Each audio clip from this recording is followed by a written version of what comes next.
Halo guys, di video kali ini saya akan menjelaskan apa itu pasar B2B dari definisinya, analisisnya, proses, dan contohnya. Mari kita mulai. Pasar B2B merujuk pada pertukaran produk, jasa, atau informasi antara dua perusahaan atau organisasi. Dalam konteks ini, perusahaan bertindak sebagai pembeli, penjual, atau keduanya.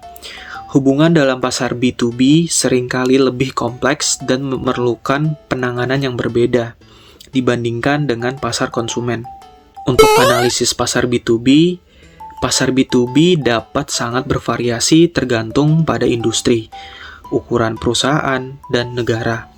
Analisis pasar ini melibatkan pemahaman mendalam tentang kebutuhan, preferensi, dan perilaku pelanggan bisnis. Faktor-faktor yang mempengaruhi keputusan pembelian B2B termasuk faktor ekonomi, sosial, teknologi, dan hukum yang mempengaruhi bisnis. Untuk prosesnya, yang pertama, identifikasi kebutuhan. Perusahaan mengidentifikasi kebutuhan mereka untuk produk atau jasa tertentu. Selanjutnya, pencarian pemasok. Perusahaan mencari pemasok yang memenuhi kriteria mereka. Selanjutnya, evaluasi dan pemilihan. Perusahaan mengevaluasi pemasok potensial, membandingkan harga, kualitas, dan layanan. Negosiasi kontrak. Perusahaan dan pemasok bernegosiasi mengenai syarat kontrak, harga, volume, dan jangka waktu. Pembelian dan pengiriman. Transaksi dilakukan, produk atau jasa dipesan dan dikirim ke pembeli. Terakhir, pelayanan pelanggan. Pemasok memberikan kebutuhan pelanggan dan perbaikan jika diperlukan. Untuk contoh pasar B2B, yang pertama, produsen mobil yang membeli komponen dari pemasok untuk merakit kendaraan.